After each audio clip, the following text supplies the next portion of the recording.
talk a little bit about your current stage gear. Sure. Recently formed an association with Yamaha. How did that come about?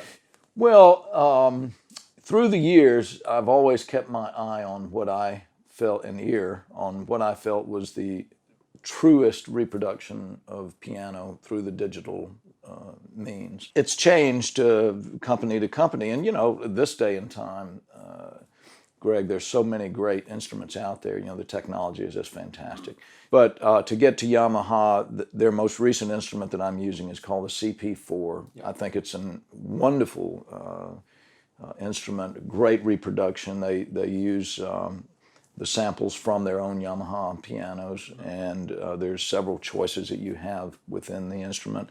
Then, of course, they cover electric piano sounds as well, vintage sounds, and we use a little bit of that, but of course I still use the Wurlitzer for songs like Miss You, and the instrument appears on an original recording. Then, of course, the Hammond B3. How long have you been using those particular, the B3 and the Whirly? You've been using those for a long time? Oh yeah, since I was 13. Those models? Well, the first Wurlitzer I had was one of the old, more rectangular shaped brown ones, and I wish I still had that thing. I sold it ages and ages ago. I wish I hadn't, but the one I'm using now is what they usually refer to as the plastic model. It had the framework, the housing is black plastic. But it has been, I will give credit to Ken Rich in Los Angeles. He's a marvelous technician, and he's gone through my Wurlitzer to denoise it, to make it quieter. And he also does a nice thing where he adds a speed control to the vibrato, because in the original Wurlitzers, it's either vibrato, yes or no. Well, at least in the speed, you do get a selection for the volume of it. But so he does a great retrofit, if you will. And the B3 was done by a company called Keyboard Specialties out of the Tampa area, Florida area, and it's MIDI'd. Right. Yeah. Paul Holm, H-O-M-B, is the owner of the company. And so it's wonderful because what I can do is MIDI the lower, and this is what I do for the most part with the Rolling Stones anyway, to MIDI the lower manual to be the piano oftentimes, or electric piano. And then the upper manual I'm using is a conventional B3. Right. And so, I can comp the piano down here and do the organ up here, and that's very useful. The other thing that I've come to really enjoy is, instead of using the Leslie, I'm using what's called the ventilator. Through the years, I have tried every Leslie simulator known to mankind.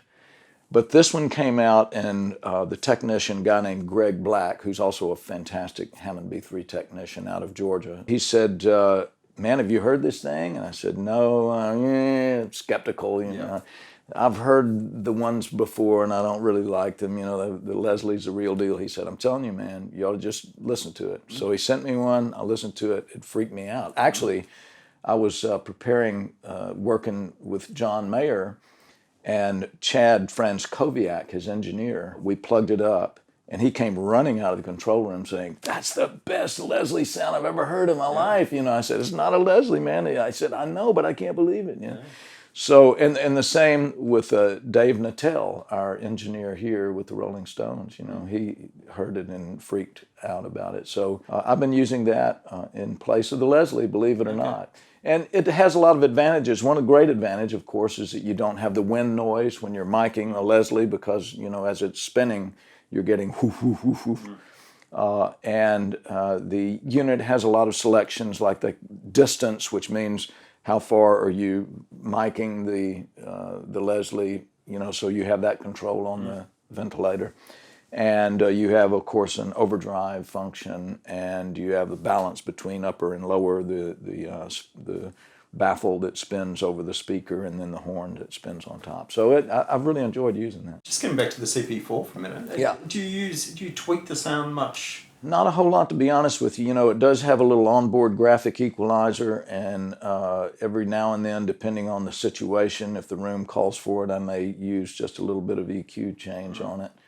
But for the most part, it's the standard first button on the instrument, the piano sound that pops up. I've even used it in recording where a piano would not be available, or whether, sometimes these days with the technology, people send you a file to overdub on, and in some cases it's easier to use the digital instrument than it is the real thing. So I've used it in both settings, and I've been extremely pleased with it. Anything else happening on stage? Is there anything under the stage? We do have a rack, and so, for instance, if we do Angie or certain songs that may have string sounds, Tim Reese, who plays saxophone with the band, will pop over on my side of the stage, and he's also a nice keyboard player, good keyboard player, and he'll fill those roles when need be, and that's usually coming from a Korg Oasis or Kronos, and sometimes a combination of those two. So there's a little bit of that going on, but it's pretty well meat and potatoes. Piano and organ, and of course the whirly. Yeah, you're actually doing online piano lessons now too. Tell me about that. Yeah, thanks for asking about that. This is our company that my partner Howard Citron and I started about, I think it's 3 years ago. It's called I Rock You. It's piano instruction over the internet. What we do, some of the features are, number one, it's all rock and roll, and a lot of it is stuff that I've played on, or classic rock that people like, and we properly license all the material. So we're making sure people get paid, the publishers get paid, the songwriters get paid. There's these very talented young people from New York City that go to what's called the New School, which is a school dedicated to the arts. And so they're really great players. We hire them to actually do the lessons, and of course we have the cameras, above where you see the hands on the keyboard, and we have other angles from the camera. We also have notated music. Every song has 7 tiers. So if you're just a beginner, and then let's say Honky Tonk Women, then you have a very simple version of what you would play level 1. Level 2 gets a little more complicated, 3, 4, 5, 6, 7. By the time you get to 7, you should be playing it like Chuck, But we've had a lot of fun with this. We have had excellent comments from people that subscribe to it. It is a subscription service. One of the things that we've done, because in America, a lot of the budgets have been cut out of the school system for the arts, and that includes music. And so we've partnered with we started with the New York City school system. We did a seminar with about 130 teachers that teach in New York City, music teachers, and showed them what we do. They loved it, so we're now partnering with them and getting them to be accredited teachers of our methods. And we're hoping to expand that into other school systems. So, it's not, I wouldn't say that we're gangbusters in terms of success, but it's been a slow, steady growth. And I think the main thing is the positive comments that we've had about the people that have subscribed to it. Yeah. The other website you're involved with is the Mother Nature Network, which is a huge website. That's been an incredible success story. And as you know, I've been involved in environmental issues a long time now. My wife and I are tree farmers in Georgia. We sustainably manage our forest land there, and that's how I got into this whole game. MNN was launched in January of 2009. My partner Joel Babbitt, who was a public relations and advertising guru, came to me, and he said, he represented clients like Coca-Cola and AT&T and just huge companies. And he said, these companies have made significant changes in their behavior towards the environment, and they want to get those messages out over the internet. He said, I've been scouring the internet, which is exploding. This, again, 2009. It's been exploding even more ever since, of course. And he said it's such an important platform to get them their messages out over the internet, and I can't really find a website that I'm comfortable with spending their budgets on these environmental issues. And what can you tell me, Chuck? I said, well, There's a lot of mom and pop sites out there. They're well-meaning, but they don't have a lot of outreach. And there's a lot of organizational sites, whether it be Sierra Club or River Keepers, but they're focused on one aspect of the environment, and they're looking for memberships and donations. And, there's some that are maybe politically motivated. And you're right, Joel, there's really no iconic site dedicated for all things environmental. And so in the course of the conversation, Joel says, what do you think? Is there an opportunity here? Do you think we should build this? And I said, wow, what a thought. He said, I resign my position. He was president of a big company called Gray International out of Atlanta, Georgia. And he said, I will resign my position if you'll go in with me. And he said, I believe I can get the funding. He called me back. Within 72 hours, he had commitments of up to $10 million to start this thing.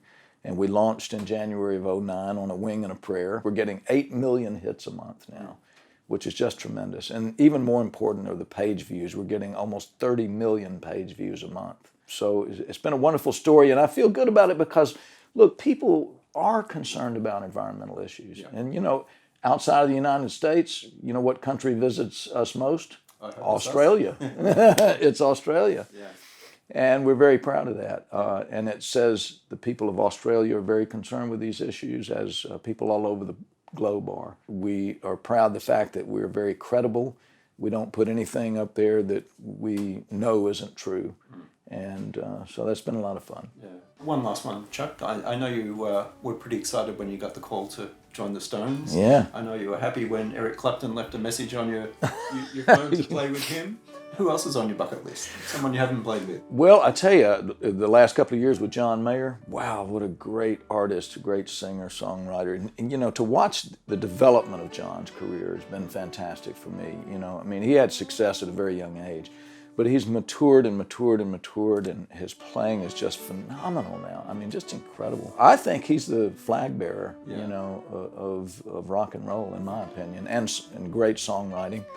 On the bucket list, who else? I did get to play with Sting on one performance in San Francisco, where I was in the core band backing up a lot of people. But I've always admired his work, and who knows, maybe one day I'll get to do more than just a couple of songs. Yeah. And Dylan has sat in with us on a couple of occasions with the Stones, so I can say that I have played with him, but never done a recording session with him or something. But he would probably be on that bucket list. Yeah. Right, Chuck Leavell, thanks for your time. Good luck with the rest of the tour. Hey, hope to see you thanks so much, down here again one day. Always a pleasure. Appreciate what you do with Australian musicians. Great site. Thank you. All right.